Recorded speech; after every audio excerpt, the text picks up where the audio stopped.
क्या एनर्जी अलग अलग प्रकार की होती है? शिव एनर्जी यानी शंकर भगवान के मंदिर में जाए तो अलग एनर्जी होती है, और कोई माता जी के मंदिर में जाए तो अलग एनर्जी होती है। प्रश्न आपका हम समझ गए कि बहुत सारे एनर्जी पॉइंट्स क्रिएट किए गए हैं, पूरी दुनिया में किए गए हैं। भारत में तो इस पर सबसे ज़्यादा काम हुआ है कि सारे मंदिर, समाधियाँ, ऐसे जो भी तीर्थ स्थल हैं वह एनर्जी पॉइंट्स हैं। ये बिल्ड किए जाते हैं, प्राण प्रतिष्ठा की जाती है। प्राण प्रतिष्ठा का अर्थ है कि वहाँ पर डिवाइन एनर्जीज़ की प्रतिष्ठापना होती है। तो अब एक प्रश्न ये उठता है कि कुछ एनर्जीज़ हैं जो डिवाइन हैं और बाकी जो है अनडिवाइन है ना। जैसा एक कॉन्सेप्ट आता है ना, शैतान की एनर्जी और ये फलानी energy, positive energy, negative energy. तो ये सवाल यह है कि पॉजिटिव एनर्जी और नेगेटिव एनर्जी नहीं, रिदमिक एनर्जी।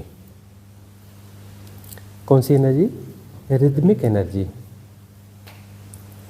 वह एनर्जी जो उस रिदम में हो जो हमारा इनर रिदम होना चाहिए, हमें वहाँ पुल करती हो, खींचती हो, हमें अलाइन करने की कोशिश करती हो। ऐसे सिस्टम क्रिएट किए जाते रहे। इन जगहों को हम कहते हैं मंदिर, समाधि या साधना स्थल। वहाँ पर हमारी जो एनर्जीज़ हैं जो कि डिस्टर्ब है ना, डिस्टर्ब हो जाती है एनर्जी तो क्या होता है? विकार उठते हैं। विकार कौन से होते हैं?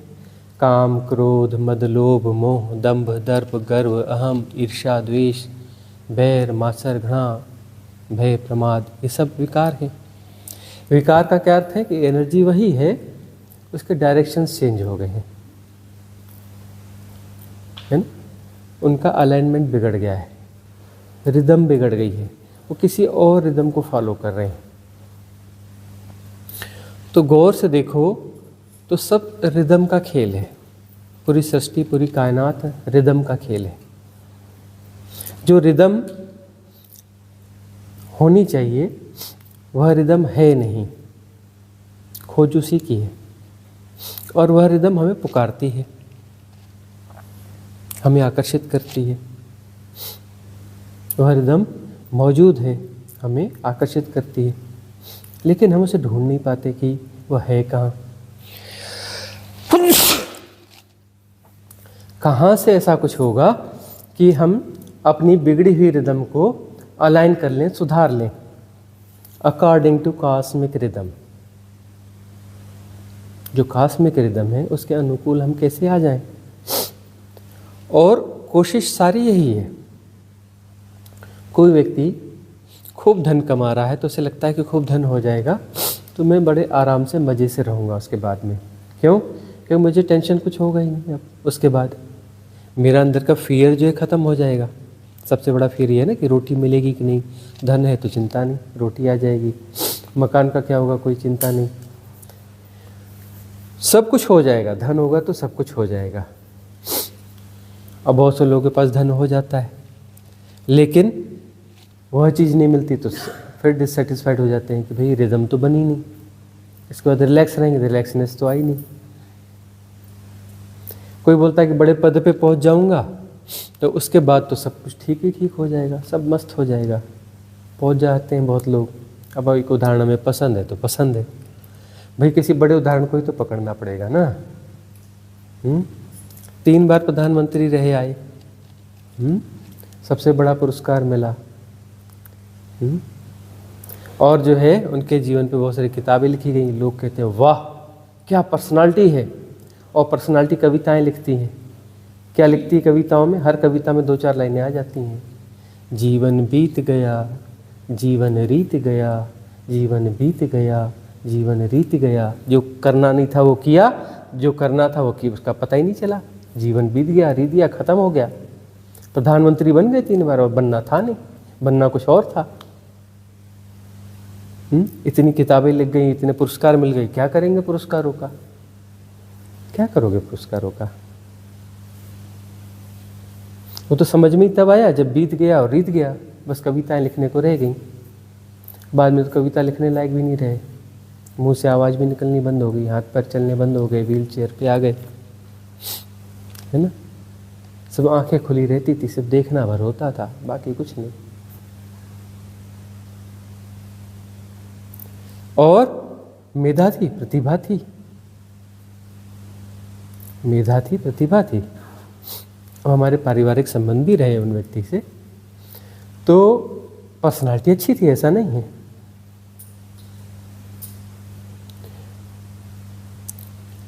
बहुत अच्छी पर्सनालिटी थी, अच्छे व्यक्ति थे, सहज थे, संभावना थी, और फिर भी चूक गए। संभावना थी, फिर भी चूक गए। क्यों? क्योंकि डायरेक्शन गलत था कि पद प्रतिष्ठा से परम आनंद पाया जा सकता है, नहीं पाया जा सकता। खूब धन संपत्ति से परम आनंद पाया जा सकता है। तो इतने बड़े बड़े जो लोग बैठे हैं, उनका चेहरा मोहरा देखो तो सही, अरे गूगल पे अवेलेबल है, अच्छे से खींचतान के बड़ा करके, या फिर उसका जो है कलर फोटो निकलवा के उसको अच्छे से देखो, उनके चेहरे पे कोई ऑरा है या नहीं, कोई डिवाइन खूबसूरती झलकती है कि नहीं झलकती उनके चेहरे से, झलकती है। घिसे पिटे नोट जैसे दिखते हैं वो, नोट जो रगड़ रगड़ के घिस पिट जाता है ना, वैसे दिखते हैं। कोई ब्यूटी झांकती नहीं, धन का अंबार है। और उन्हें लगा था कि पर इतना धन होगा तो सब कुछ हो जाएगा, हुआ कुछ भी नहीं। चेहरे की चमक, चेहरे की स्थिति बताती है हाथ खाली हैं, रीते हुए हाथ हैं।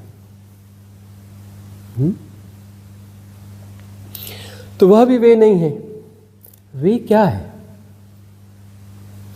वे क्या है? कबीरदास जी का एक फोटो उठा के ही देख लो। कबीरदास जी का चित्र लगभग वैसा ही है, क्योंकि ज़्यादा पुराना हुआ नहीं। नानक, गुरु नानक देव का फोटो उठा के देख लो, अभी 500 कुछ साल पहले के हैं। इनका फोटोज उठाकर देखो, दिखते से हृदय खिंच जाता है, जुड़ जाता है वहीं। तुम चाहो न चाहो, माथा झुक जाता है वहां पर। फोटो के सामने एग्जैक्ट भी नहीं है तो माथा झुक जाता है, हृदय के तार जुड़ने लगते हैं। गरीब लोग थे, उनका नाम बदनाम था अपने समकालीन स्थितियों में। आज बड़ा नाम है, उस समय कोई बड़ा नाम नहीं था। उनको 200-400-500 लोग बहुत अच्छा कहते थे, और जो जानने वाले 2-4 लाख 5 लाख लोग पीठ पीछे उनकी आलोचना किया करते थे। उन्हीं गुरु नानक देव की, उन्हीं अपना जो है कबीर की, और गरीब लोग थे, उन्हीं रैदास की, गरीब लोग थे। लेकिन इनका चेहरा ही देखो, इनका फोटो ही देख लो, फोटो देखो तो क्या होता है, हृदय के तार झंकृत होने लगते हैं। तो अब जो है समझदार व्यक्ति कौन है? समझदार व्यक्ति यह पहचान ले कि ये वाली दौड़ जो है, इस दौड़ से वह नहीं मिलेगा, वह जो हमें ठीक से पता नहीं है और जिसकी हम खोज में हैं। न पद की दौड़ में वह मिलेगा, न प्रतिष्ठा की दौड़ में वह मिलेगा, वह जिसे हम ठीक से नहीं जानते और जो हमें चाहिए लेकिन ठीक से हमें नहीं पता है। क्या चाहिए हमें, पहले यह तो पता होना चाहिए ना कि हमें चाहिए क्या, किस बात की दौड़ है, क्या खोज रहे हैं हम, और वह मिलने से कुछ बात बन जाएगी। कौन सी बात बनेगी? सेटिस्फाइड हो जाएंगे, रिलैक्स हो जाएंगे, संतुष्ट हो जाएंगे, आनंद फलित होगा जीवन में, कोई रिदम, कोई संगीत। किसी हारमोनी की तलाश में है ना, हारमोनी की तलाश में ना, वह हारमोनी क्रिएट होगी। अब जिन चीज़ों से क्रिएट नहीं हो सकती वह तो दिख रहा है कि इनसे तो क्रिएट नहीं होती। ये जो आइकॉन्स हैं उस सेगमेंट के, उनके चेहरे पे मक्खियाँ उड़ रही हैं, मतलब वहाँ से तो हारमोनी मिलती नहीं, हारमोनी तो वहाँ उपलब्ध नहीं है। तो क्या होगा, कैसे होगा? उसके लिए जो है ऐसे एनर्जी पॉइंट्स क्रिएट किए गए, उसके लिए वह देशनाएं उपलब्ध रहीं, क्योंकि अस्तित्व में सब कुछ उपलब्ध है, सब कुछ बैलेंस है। तुम्हें जो होना है उसका मार्ग सदा प्रशस्त है। तुम्हारी फ्री विल है कि तुम प्रशस्त मार्ग को छोड़कर अप्रशस्त जो मार्ग हैं उन मार्गों की तरफ उन्मुख हो जाओ। ये तुम्हारी फ्री विल है। तुम वहाँ ढूंढना चाहो ढूंढ सकते हो, ढूंढो। खेल है, खेलो, है ना। भूल भुलैया है, बहुत सारे रास्ते बने हुए हैं, ढूंढ के देख लो मिलता है नहीं मिलता है। और यह भी देखा जाता है कि ये जो एनर्जी पॉइंट्स हैं, इन एनर्जी पॉइंट्स पर वो लोग भी जाते हैं, क्योंकि भीतर से उनकी भी आवाज़ आती है कि शायद यह मार्ग ठीक हो। चलो कुछ थोड़ा बहुत तो ट्राई करते हैं, लेकिन वो थोड़ा बहुत ही ट्राई करते हैं, अंशतः वो भी इन एनर्जी पॉइंट्स पे जाते हैं, लेकिन औपचारिकता करके लौट आते हैं। उन एनर्जीज को ग्रहण करने की विधि उनके पास नहीं है। अब वो एनर्जीज कैसी कैसी होती हैं, पॉजिटिव नेगेटिव, उनकी हार्मनी, वो हमें इनर हार्मनी में कितना सहयोग प्रदान कर पाती हैं। तो अब जो है जिग्ना जी का मामला यह है कि वो आज गई थी सोमनाथ, पहले कभी अंबाजी मंदिर गई होंगी। तो उनका अनुभव ये रहा कि जो गई सोमनाथ तो वहाँ की एनर्जी बहुत शांत है, बहुत शांत एनर्जी है वहाँ पर। अंबाजी के मंदिर में गई तो वहाँ की एनर्जी थोड़ी अलग है, थोड़ी उठाव वाली एनर्जी है, थोड़ी गति वाली एनर्जी है। वहाँ की एनर्जी शांत नहीं है। तो दोनों एनर्जी पॉइंट्स हैं, दोनों अलग अलग हैं, दोनों की एनर्जी अलग अलग है। वहाँ की प्राण प्रतिष्ठाएं अलग हुई हैं क्या? ये अलग अलग एनर्जीज, तो सबकी एनर्जीज अलग अलग होती हैं हर जगह की क्या? तो यह भी प्रश्न उठता है कि कुछ जगह की एनर्जी बहुत नेगेटिव भी हो सकती हैं, जो हमारी इनर हार्मनी को डिस्टर्ब कर सकती हैं, बिगाड़ सकती हैं। ऐसे भी पॉइंट्स हो सकते हैं, होंगे ही ना, अस्तित्व में सब कुछ है, इसलिए तो फ्री विल है ना। अब है कुछ, चुनने के लिए कुछ नहीं है, तो फ्री विल का मतलब क्या होगा? चुनने के लिए वैरायटीज नहीं है, तो फ्री विल का मतलब क्या है? तुम स्वतंत्र कहाँ हो फिर? तुम गड्ढे में गिरने के लिए भी स्वतंत्र हो और पहाड़ों पर चढ़ने के लिए भी स्वतंत्र हो, तब तो फ्री विल का मतलब है ना। तुम चाहो गड्ढों में गिर जाओ, चाहे पहाड़ पर चढ़ जाओ, शिखर पे पहुंच जाओ। तो एनर्जीज सब जगह हैं, तो ये एनर्जीज अलग अलग हैं। अभी प्रश्न ये उठता है कि अलग अलग एनर्जीज हैं, तो किस प्रकार से सहयोग करेंगी? हमें कौन सी चुननी चाहिए?